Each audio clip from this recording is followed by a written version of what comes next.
মধ্যপ্রাচ্যে Iran, Israel ও যুক্তরাষ্ট্রকে ঘিরে উত্তেজনা আরও বেড়েছে।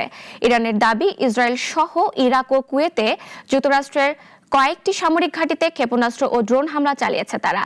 একই সময় ইরানের ইস্পাহানে এক কারখানায় হামলায় অন্তত 15 জন নিহতের খবরও এসেছে। মধ্যপ্রাচ্যে একের পর এক হামলা ও পাল্টা হামলায় বাড়ছে উত্তেজনা।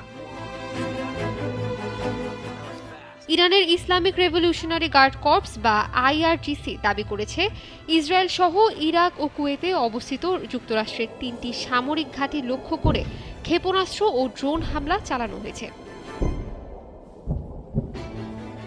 আইআরজিসির এক বিবৃতিতে বলা হয়, ইরাকের এরবিলে অবস্থিত হারির বিমান ঘাঁটি এবং কুয়েতে মার্কিন সেনা অবস্থানরত আলী আল সালেম ও আরিফজান ঘাঁটি ছিল হামলার লক্ষ্যবস্তু।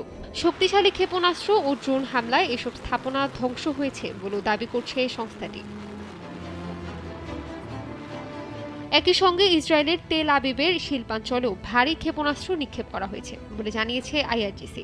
তাদের দাবি, হামলার পর শহর জুড়ে অ্যাম্বুলেন্সের সাইরেন বেজে ওঠে এবং হতাহত বাড়ার কথা স্বীকার করেছে ইসরায়েলি কর্তৃপক্ষ। তবে এসব হামলার বিষয়ে ইসরায়েল, যুক্তরাষ্ট্র কিংবা সংশ্লিষ্ট অন্য দেশগুলোর পক্ষ থেকে তাৎক্ষণিকভাবে কোনো স্বাধীন নিশ্চিতকরণ পাওয়া যায়নি।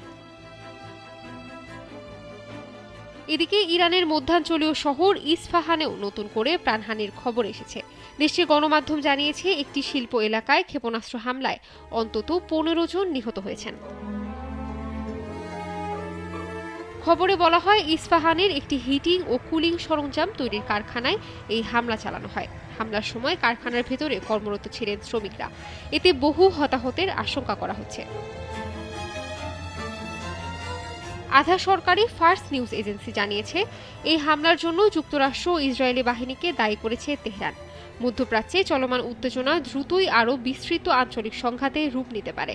একের পর এক হামলা ও পাল্টা হামলার ঘটনায় পরিস্থিতি ক্রমেই অস্থিতিশীল হয়ে উঠেছে। ইশরাত জাহান, নাগরিক।